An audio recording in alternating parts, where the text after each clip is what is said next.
Pemirsa, kita akan lanjutkan kembali perbincangan Pak Ivan mengenai ketegasan. Apakah kemudian negara siap mencabut izin korporasi jika kemudian terbukti merusak hutan dan memicu bencana, tidak kemudian hanya sekedar moratorium? Ya, tentu penghentian izin itu kan sudah dilakukan ya oleh Pak Menhub dan juga Menteri Lingkungan Hidup. Ya, bahkan salah satu perusahaan yang dicabut atau dihentikan izinnya itu ada milik negara, PT PN. PT PN itu juga ada yang dicabut Pak, dihentikan izinnya. Jadi itu sekaligus membuktikan bahwa nggak ada lagi yang kebal hukum di Republik ini. Jelas itu sudah perintah Presiden. Tidak ada satupun di Republik ini yang kebal hukum, ya. Baik itu mau BUMN, mau itu mungkin punya pejabat siapa, ada backing seperti yang disebut Pak Ito tadi, nggak boleh. Semua terabas semua, gitu ya. Bahkan Satgas PKH juga saya rasa capaian-capaiannya sudah sangat luar biasa sebelum adanya bencana ini, begitu. Bahkan perintah Pak Presiden sudah jelas ya, verifikasi, periksa, audit semuanya, telusuri semuanya.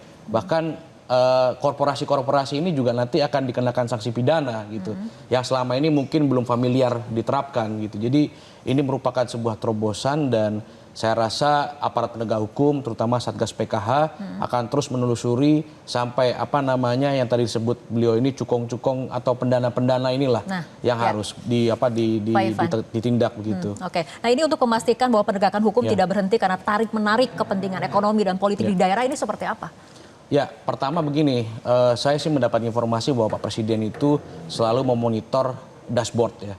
Ada dashboardnya itu Pak, ya. Ada dashboardnya terkait lahan-lahan yang melanggar aturan gitu ya. Bahkan saya dapat info Satgas PKH itu melalui Satgas Halilintar juga sudah mengidentifikasi ya Pak ya, sekitar 198 titik tambang seluas 5.000 hektar yang tidak sesuai dengan ketentuan. Jadi artinya apa yang dikerjakan oleh teman-teman Satgas PKH ini selalu dimonitor oleh Pak Presiden dari hari ke hari.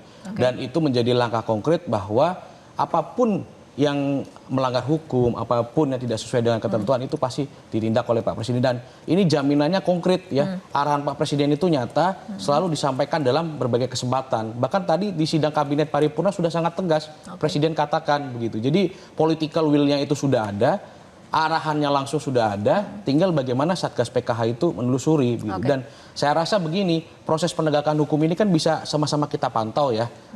Media sekarang juga sudah sangat luas publikasinya, masyarakat ahli juga sudah bisa mengamati proses penyidikan, persidangan, nanti dan juga putusan. Jadi saya rasa mari kita simak bersama, mari kita kawal bersama bagaimana arahan Presiden ini bisa dijalankan dengan total oleh semua pembantunya, termasuk Satgas PKH begitu. Baik, saya akan beralih ke Pak Firman. Bagaimana tanggapannya mengenai strategi yang saat ini dilakukan oleh pemerintah? Bisakah kemudian memperbaiki kesalahan tata kelola hutan dan kemudian mencegah bencana seperti ini terulang?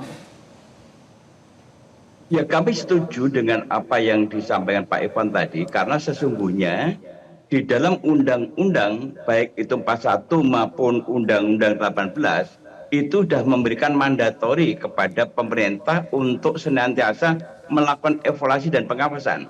Nah, terbentuknya Satgas ini sebetulnya awalnya juga mandatori daripada Undang-Undang Cipta Kerja karena ada keterlanjuran, yaitu untuk kepentingan sawit itu waktu itu dilaporkan sampai 3,5 juta hektar. Artinya bahwa 3,5 juta hektar ini untuk keterlanjuran sawit itu sudah berjalan sekian lama. Nah, artinya apa? Artinya ini ada unsur pembiaran bagi aparatur di tingkat yang memiliki otoritas. Oleh karena itu ini yang kami waktu itu tegaskan bahwa 3,5 juta hektar ini kira-kira akan diselesaikan berapa lama. Kami memberikan waktu 3 tahun. Nah, kalau 3 tahun ini tidak selesai maka pemerintah perlu membentuk Satgas. Namun Satgas ini menurut kami perlu ditingkatkan sebagaimana yang diamatkan dalam undang-undang supaya yang ad hoc ini dilembagakan, karena di pasal 34 itu memberikan amanat bahwa pemerintah wajib membentuk satu lembaga terhadap masalah pengawasan perusahaan kawasan hutan. Nah, oleh karena itu, karena sekarang tidak hanya di sawit tapi juga menyangkut di HPH, juga menyangkut di tambang dan di sektor-sektor lain. Oleh karena itu Satgas ini menurut pandangan kami diperkuat lagi, karena ini harus menjadi lembaga yang sifatnya tidak ad hoc tetapi lembaga permanen yang bertanggung jawab langsung kepada Presiden. Seperti yang dilakukan di beberapa negara maju seperti itu. Oleh karena itu upaya langkah-langkah yang sampaikan Bapak Presiden, ini sejalan dengan apa yang kami lakukan di DPR, bahkan DPR juga akan mengawal melalui pembentukan panja dan nanti bisa ditingkatkan menjadi pansus. Karena kami sepakat dengan Pak Ito tadi bahwa kejadian di Rio tahun 2009, Tesonilo, itu sudah mulai rusak akibat apa? Tangan-tangan kotor yang masuk menggunakan masyarakat-masyarakat di sekitar hutan yang mereka tidak paham hukum, itu diprovokasi untuk menjarah hutan untuk menanam sawit. Dan siapa yang ada di belakang? Banyak sekali. Bajunya warna-warni, kemudian juga ada pejabat setempat, bahkan ada anggota politik pun yang juga ikut menjadi bagian di sana.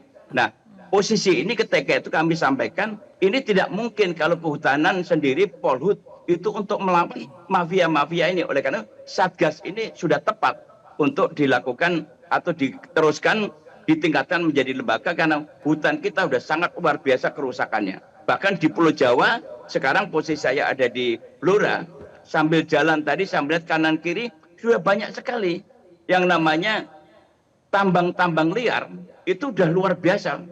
Dan digunakan untuk kepentingan yang lain, ada pertanian dan yang sebetulnya tidak boleh. Di Undang-Undang 1 jelas mengamanatkan semua kawasan hutan ketika tidak ada tanaman itu wajib ditanam kembali. Nah, ini yang diatur dalam undang-undang. Namun pertanyaannya adalah sampai seberapa jauh keberadaan kehutanan itu melaksanakan itu. Baik, Pak Firman, tadi Anda mengatakan soal unsur pembiaran. Apa sebetulnya yang membuka ruang pembiaran terhadap kerusakan hutan ini? Apakah dari segi regulasinya yang belum kuat, pengawasan, atau seperti apa menurut Anda? Saya sepakat dengan Pak Ito tadi bahwa ada kepentingan-kepentingan tertentu. Kita harus jujur mengatakan ada kepentingan politik dalamnya, ada kepentingan bisnis di dalamnya, dan ada cukong-cukong yang memang ingin memanfaatkan. Oleh karena itu, kami sedang menyusun atau revisi Undang-Undang 41, kami akan menegaskan kembali bahwa hutan lindung itu sama sekali tidak boleh dieksploitasi, tidak boleh dieksplorasi. Kami menginginkan kami menginginkan di Undang-Undang 41 yang kita revisi, hutan lindung adalah dilindungi dan tidak boleh sejengkal pun dimanfaatkan untuk kepentingan lain seperti yang terjadi di Amazon. Ini yang kami inginkan. Jelajahi cara baru mendapatkan informasi. Download Metro TV Extend sekarang.